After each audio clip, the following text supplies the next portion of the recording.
What if I told you that Jackie Christie didn't just lose her freedom, she's still pulling strings from behind bars?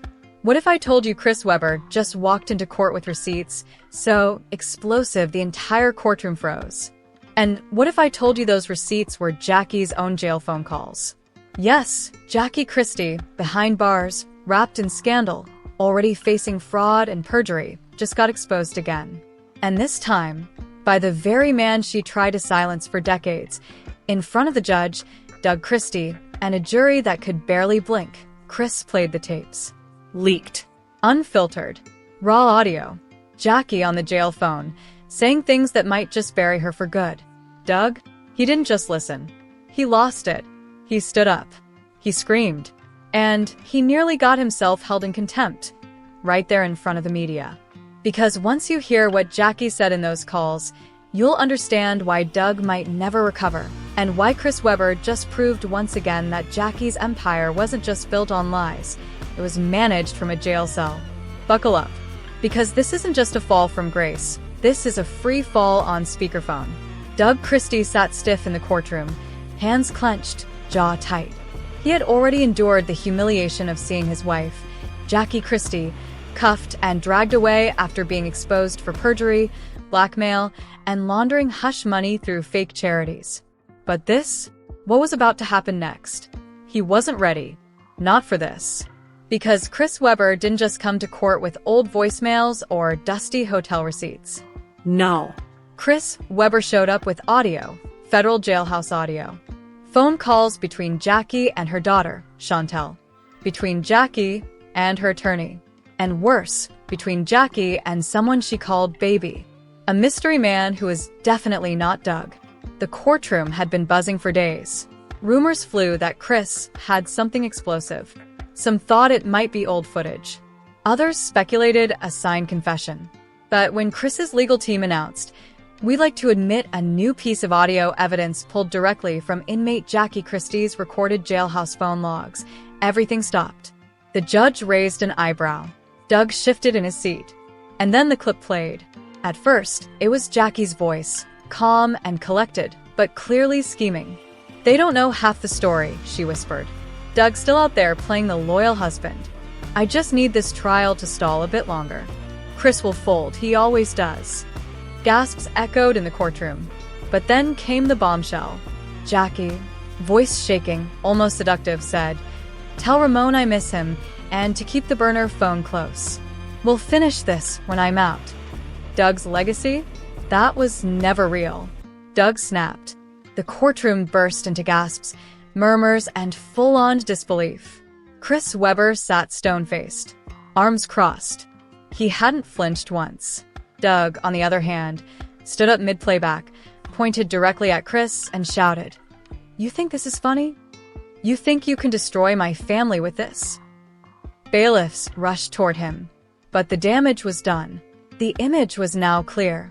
Jackie Christie, even behind bars, wasn't done manipulating, scheming, or humiliating the man who once stood by her through everything. But let's rewind. Because this betrayal didn't start in the courtroom.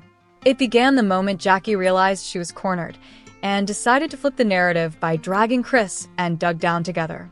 After being charged with perjury and obstruction of justice, following Chris Webber's shocking courtroom testimony where he claimed Chantel was his daughter, Jackie was transferred to a federal holding facility in downtown Los Angeles.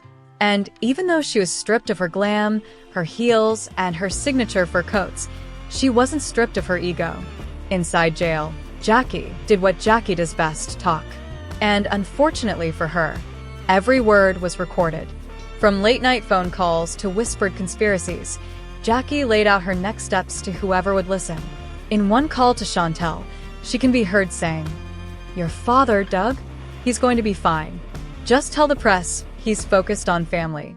Chris is weak. He won't go public with everything. He doesn't want the world to know what really went down between us." But Chris had reached his limit. For months, he'd been dragged online, painted as the homewrecker, the liar, the one who ruined the Christie marriage. But now that Jackie's own voice confirmed everything, including a potential ongoing affair from behind bars, Chris decided it was time to burn it all down. His legal team contacted prosecutors and offered the phone logs as evidence. LAPD's cyber division reviewed the tapes, and once authenticated, the judge approved them for public release. That's when VH1 panicked. A source close to the network leaked that Basketball Wives' entire upcoming season, which had been quietly filming around the trial, was now in jeopardy due to pending criminal charges against Jackie, explosive new leaks, and growing demands to pull Doug from any brand endorsements. And while Jackie remained behind bars, planning her next move, Doug was slipping into an emotional freefall. Insiders say he hasn't been returning calls from agents. He's been spotted walking alone in downtown Sacramento, hoodie up, head down, avoiding cameras. He's not okay, one former teammate told us. This isn't just about infidelity. It's about being used, publicly, repeatedly, and still trying to hold your dignity. But perhaps the most haunting moment of part one? A second audio clip. This time, Jackie sobbing softly on the phone, saying, "I had no choice. If Doug ever knew the whole truth, he'd leave. He'd lose everything. I had to protect him from me." Now imagine hearing that in court, in front of your peers, the press, and the very man you once called your best friend. Chris didn't smile. He didn't smirk, but he did lean forward and whisper something as Doug passed by during a recess. "She never stopped lying to either of us." Boom. Stay tuned, boss. Because in part two, Doug's emotions finally boil over into public chaos. Jackie's calls trigger a federal review for conspiracy. VH1 producers scramble to edit Jackie out of an entire season, and fans demand a full investigation into years of on-air fraud. Doug Christie's courtroom outburst wasn't just a reaction. It was the ignition. Because what happened next wasn't some emotional breakdown. It was a full-blown public implosion. Right after the leaked audio was played in court, Doug stormed out during recess. But not into silence. No. He walked straight into a sea of paparazzi. And instead of brushing past them like usual, he stopped, turned, and shouted, "She lied to me for decades. She made me look like a damn fool. And you all helped her." Cameras clicked. Reporters gasped. Social media? On fire. Within 30 minutes, #DougSnaps was trending worldwide. Twitter timelines flooded with close-ups of Doug's trembling hand. According to insider reports, Chris had actually been holding the jail calls for weeks, waiting for the perfect moment to strike. And when Jackie testified that she had no further contact with Chris post 2008, boom, perjury. Chris handed over the tapes the next day. But this wasn't just revenge. This was chess. Chris wasn't just playing defense anymore. He was flipping the whole damn board. Meanwhile, something even dirtier was brewing behind the scenes. Investigative reporters, inspired by the leaked audio, began digging into Jackie's financial records. And what they found? Let's just say Basketball Wives wasn't her only hustle. Turns out, Jackie had been running a so-called youth wellness foundation for over a decade. Sounds noble, right? Except that the IRS couldn't locate any real programs. No summer camps, no youth grants, no wellness clinics, just AP. Oh, box in Las Vegas and monthly wire transfers straight to a shell company tied to guess who? Ramon. The same baby from the jail phone call. That's right. Jackie was allegedly funneling money through a fake charity to support her mystery lover, who, according to one whistleblower, was a smooth-talking con artist she met at an upscale retreat for celebrity spouses. Suddenly, this wasn't just a scandal. This was fraud. Federal-level fraud. And with the new evidence mounting, LAPD expanded the case, now officially investigating Jackie Christie for financial deception, misuse of nonprofit funds, and conspiracy to commit fraud while incarcerated. Meanwhile, VH1 quietly scrubbed Jackie's name from promotional materials. Her documentary? Postponed indefinitely. Again. And then, Chantel Christie broke her silence. After weeks of rumors, leaked voice notes, and being caught in the crossfire between Chris, Jackie, and Doug, Chantel finally took to Instagram Live. Tears in her eyes. Voice shaking. "I didn't ask for any of this. I never wanted to be in the middle of 3 grown people who can't tell the truth." She admitted that she'd known for years Doug might not be her biological father, but was pressured to keep quiet for the sake of the family image. Her mother, she claimed, would remind her constantly, "This family is a brand. Don't break it." Fans were torn. Some supported Chantel's bravery. Others accused her of waiting too long. But one thing was clear: Jackie's lies had officially consumed everyone she claimed to love. Doug, watching from a hotel room in silence, reportedly broke down after Chantel's live stream. A close friend said he saw his whole world unravel in real time. His daughter, his wife, his legacy, all gone. Meanwhile, Chris Webber's lawyer announced they'd be delivering another round of evidence in an upcoming press conference. And trust, it's even messier. From behind bars, Jackie wasn't staying quiet either. Sources inside the detention facility claimed Jackie has been working the phones like a lobbyist, calling old contacts, producers, even former lovers. Her goal? Damage control. But here's where it gets even crazier. An inmate, who goes by Miss Tony, told a tabloid reporter that Jackie offered her commissary in exchange for getting a message out to the outside. "Tell Doug I never stopped loving him. Tell Chris he was always a mistake." Petty? Yes. But classic Jackie. Even worse, a guard reportedly overheard Jackie screaming into the phone, "If I'm going down, I'm dragging all of them with me." Now, LAPD is reportedly reviewing more tapes to see if Jackie is actively tampering with witnesses or trying to orchestrate obstruction of justice from the inside. The judge has already ordered all her communication be monitored. And as for the VH1 producers, they're in full crisis mode. One producer was overheard at a Los Angeles cafe saying, "We gave this woman a platform, and she burned the whole thing down. We might all be subpoenaed next." Chris Webber, meanwhile, is treating this like a political campaign. His legal team just confirmed they've received access to Jackie's private notebooks, which contain handwritten letters, alternate script ideas for her reality show, and a chilling draft email labeled, "To be released if I die."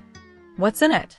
Allegedly, a full breakdown of who knew what, and when pointing fingers not just at Doug, but at VH1 executives, stylists, assistants, and even other castmates. Chris reportedly told friends, "I don't want revenge. I want truth. I want peace." But let's be honest, peace is nowhere near this mess. He's booked a press conference, full media, for next week. Sources say he'll reveal Jackie's burner phone logs, new financial statements from her charity, and a private therapist's letter allegedly stating Jackie suffers from compulsive deception disorder. The court is bracing for impact. So are the fans. And poor Doug? He's now reportedly on the verge of resigning from his coaching job. His last statement? No comment. "I've lost enough already." So what started with a leaked voicemail has now turned into a multi-layered scandal mixing love, betrayal, money, mental health, and a full-blown reality TV meltdown. Jackie, behind bars. Doug, emotionally collapsed. Chantel, trying to heal. Chris, holding all the cards. But what happens when Jackie finds out Chris is about to go fully public? The tension inside the courtroom was radioactive. Doug Christie, now red-faced, hands clenched into fists, looked like a volcano moments from eruption. And Chris Webber? Calm, cold, calculated, holding the USB drive that had just changed everything. See, Jackie Christie thought she was untouchable, even behind bars. But the system she once manipulated just turned against her. Because that private jailhouse phone she used? It was tapped, legally. And everything she whispered, screamed, or schemed, it was recorded. 3 begins the moment Judge Franklin, eyebrows raised in disbelief, leaned forward and said, "Play the next tape." And what followed wasn't just audio. It was the final nail in Jackie Christie's coffin. The courtroom speakers crackled, and Jackie's voice emerged, raw, unfiltered, and completely unaware that her whispers would echo in a federal trial. "Doug doesn't know half of what I buried," she said. "If they dig into those shell companies, we're both screwed." The courtroom gasped. One juror's hand flew to her mouth. A reporter in the back audibly whispered, "Jesus." Then came another voice, not Jackie's, but allegedly her daughter Chantel's. Mom, what if they ask me about the baby's paternity again? Do I lie? Jackie's reply, you lie like your life depends on it, because it does. Boom. Doug Christie's chair scraped loudly as he stood, not with rage this time, but with visible emotional collapse. His head dropped. The man who had defended Jackie stood beside her, taken the hits, the scandals, the shame, just realized she used him. Used him like a pawn. A hush fell over the court. But outside, total chaos. Social media was exploding. Hashtag Jackie tapes, hashtag Doug play again, hashtag Free Chris, hashtag Jailhouse Jackie and VH1, already trending for all the wrong reasons. Fans were demanding the network cut ties with Jackie permanently, while rumors swirled about executives trying to suppress the Jailhouse tapes until Chris Webber's legal team filed a motion for evidence release. But let's pause here, because the moment that really broke the internet wasn't in court. It was what happened outside, 30 minutes later. On the courthouse steps, Chris Webber, flanked by his legal team, walked directly up to a bank of microphones. Dozens of cameras clicked. Reporters swarmed like bees. And then he said, I didn't want this. But I wasn't going to be silenced. He pulled out a paper, Jackie's handwritten note, authenticated by handwriting experts. It read, if I go down, I'm taking everyone with me. Boom. Bombshell. Chris continued. I was told to shut up. I was told I'd ruin lives. But mine was already ruined. Jackie didn't just lie about our affair. She lied to cover fraud, to keep Doug in the dark, to manipulate her daughter into living a lie. He held up the USB. This contains Jackie Christie's voice, in her own words. She orchestrated cover-ups, fake donations, and misused charity funds to keep people quiet. And I won't let that continue. Meanwhile, Doug Christie? He left the courthouse through the back, escorted by a security team.